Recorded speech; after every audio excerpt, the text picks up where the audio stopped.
Today's topic is Introduction to Object-Oriented Programming, OOP. The core concepts of OOP. OOPs having three type of concepts: encapsulations, inheritance, polymorphism. The encapsulation is nothing but bundling the data. We can able to bundling the data and methods within a class. So within a class we can able to bundling data and also methods. That is called encapsulation. Inheritance is used to inherit the attributes and the methods from one class to another class. Polymorphism means the ability of objects, it should be treated as instance of their parent classes. Classes in Python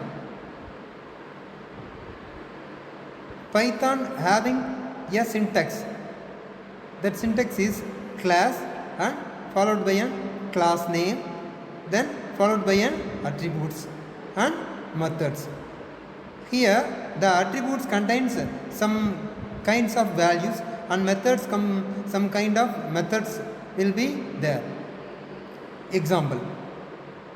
For example, we can able to demonstrate a simple class and objects instantiation in Python.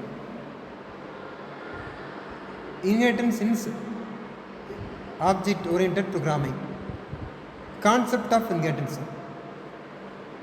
In this type of inheritance, the classes will be allowed to inherit the properties and behavior of the class. So we can able to identify and inherit the properties and behavior of one class from another class. Types. There are several type of inheritance are there. It's supported in Python, but some of the inheritance concept are not supported. That is single, multiple. These are not supported in Python. Examples of inheritance in Python. Here we can able to provide code for inheritance. So how the inheritance will work in Python, we can able to know about that concept. Then we can able to highlighting the method, then overriding the class, accessing subclass, superclass. These type of methods can be inherited.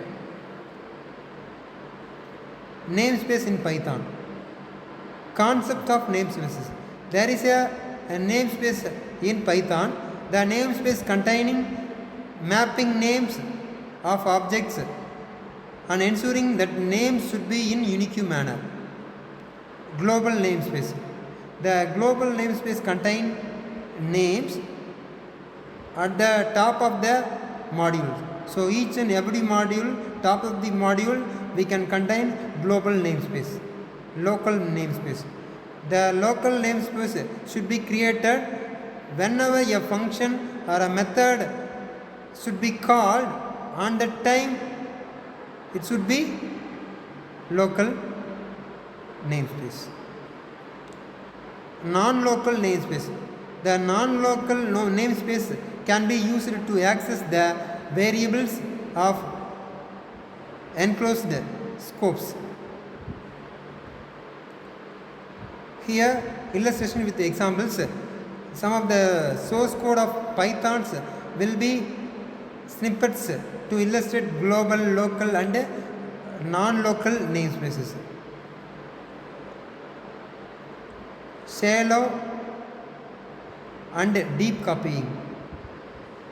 Understanding object copying. Shallow copy, deep copy.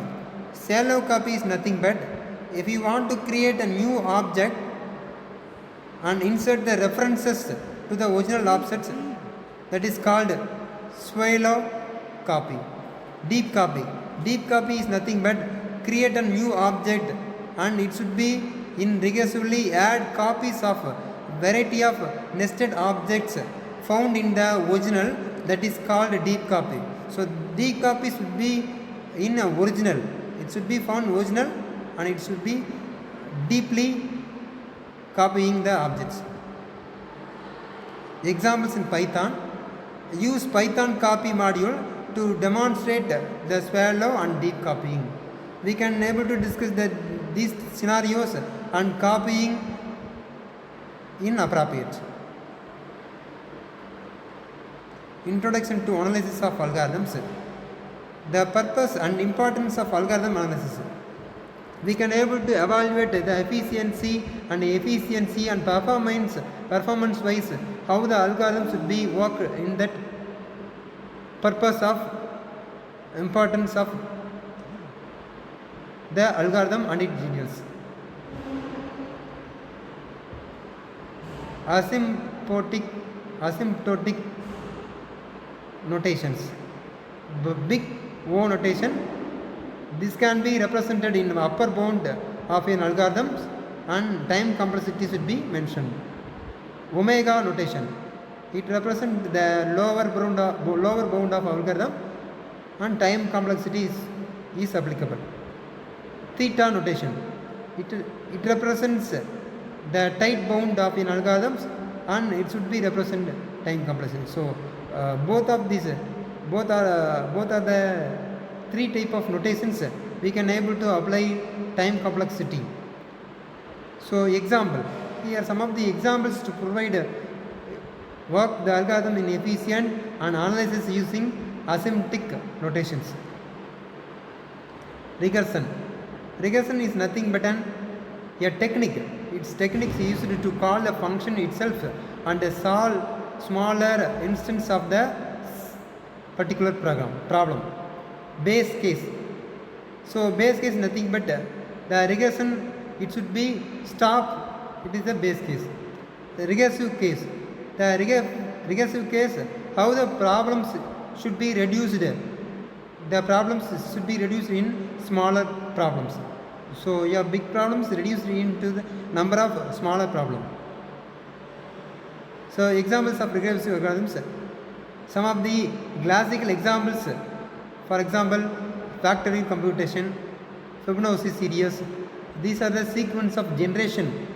So these type of sequence of generations we are applying recursive algorithms.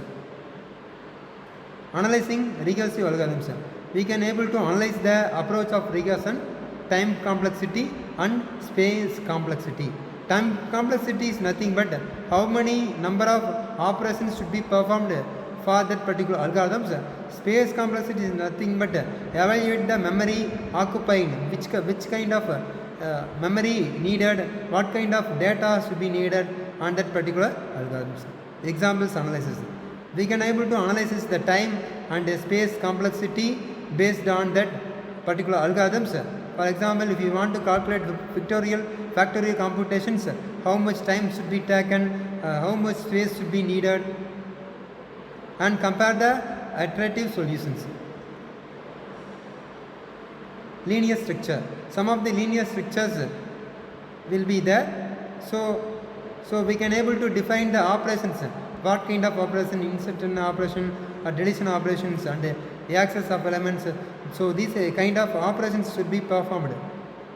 Array based implementation. So we should implement arrays by using the implement list, linked list.